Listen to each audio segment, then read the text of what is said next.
Spielberg was absolutely alive this weekend. I mean, you could literally feel it. Chants of doo-doo-doo were echoing through the mountains, and the Red Bull Ring transformed from just a regular racetrack into a literal theater of speed where modern legends completely clashed. Welcome to this explainer of the 2026 Austrian Grand Prix. George Russell led, Max Verstappen chased, Kimi Antonelli fought for his life, and Lewis Hamilton went wheel-to-wheel with Max in a duel for the ages. Just try to imagine the visceral, cinematic energy of the Orange Army roaring for their hero. Chants of "do, do, do, Max Verstappen" were echoing all over Spielberg the entire weekend. It set off this dramatic sensory overload before the lights even went out. It wasn't just background noise, it was literally the soundtrack to an epic. And honestly, with veterans clashing and young lions fighting tooth and nail to defend their territory, this event entirely transcended standard motorsport. This was not just a race, it was cinema. It was a perfectly scripted drama with a distinct rise, fall, and a spectacular climax. So let's break down exactly how this cinematic weekend actually unfolded. Act 1, the stage. Let's set the scene. Right at the front, the Chiefs took their places. George Russell executed this incredibly calm, commanding start from pole position, looking every bit the seasoned veteran. Meanwhile, the young championship leader, Kimi Antonelli, was sharpening his claws but had a super shaky, adrenaline-fueled start. He was running wide, desperately trying to defend his ground, and real chaos was brewing right behind them. Because behind them, the hunters struck way too soon. Ferrari gambled on an early pit strategy that completely, utterly backfired. By boxing on lap 13, they exposed Lewis Hamilton and Charles Leclerc to severe tire degradation on that blistering hot asphalt. It effectively eliminated both of them from the hunt for the win. Adding to all that early drama, we really need to look at what Antonelli was dealing with. His race engineer, Bono, diagnosed a terrifying issue during those shaky opening laps, a brake split. Basically, this means one brake was running significantly hotter than the other, creating a massive handling imbalance every single time he hit the pedal. Knowing this, Antonelli's ability to just keep the car on the track, let alone in contention, becomes this remarkable showcase of raw resilience. Which brings us perfectly to Act 2, the conflict. Pure tactical warfare. Max Verstappen and Lewis Hamilton soon found themselves fighting over the exact same piece of tarmac. On lap 11, they went wheel-to-wheel through turn 3, sparks literally flying off the cars. It was like this African rhythm of motorsport, two lions locked in battle, neither yielding an inch, with each roar of their engines echoing right across the valley as they traded overtakes. Just a breathtaking reminder of their historic rivalry. During that ferocious side-by-side combat, Verstappen actually gets pushed wide toward the gravel trap. In the heat of the moment, with his adrenaline absolutely spiking, Max immediately gets on the radio and demands action from the stewards, declaring it a clear penalty. The stewards reviewed it, of course, but ultimately decided it was just hard racing and took no further action.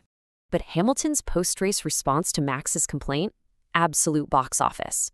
He bluntly fired back, reminding his former rival exactly who he was racing against. It was a cold, calculated retort that perfectly encapsulates the psychological warfare that always bubbles just beneath the surface when these two titans share the track. That tension brings us to Act 3, the climax, the final push. To survive Verstappen's blistering pace, Russell literally had to rewrite his driving manual mid-race. He deployed an incredibly technical, highly unconventional driving style. Instead of aggressive, late-braking corner entries, he hesitated slightly on entry, he heavily modulated his throttle to preserve his degrading tires, and focused entirely on super-smooth corner exits. It was just a masterful, highly disciplined adaptation to the searing track temperatures. And honestly, Russell's defensive mastery was an absolute necessity. Verstappen was unleashed on fresher tires after a later pit stop and mounted this massive, terrifying late charge. He erased a 10-second deficit, shrinking the gap down to an incredibly tense 1.611 seconds right as they crossed the finish line. I mean, one more lap, and this story might have ended very differently. Max's radio message right as he crossed the line brilliantly illustrates his relentless mindset. Finishing second after starting fifth and closing that massive gap, that's an incredible feat. Yet his immediate reaction was this mixture of deep frustration that the win narrowly slipped away, combined with an immense, quiet pride in his car's undeniable race pace. He knew for sure they had the speed to win. Right behind that battle for the lead, the lion roared, but the mountain did not move. Kimi Antonelli fought off his early braking demons, reset his focus, and unleashed his own late race pace.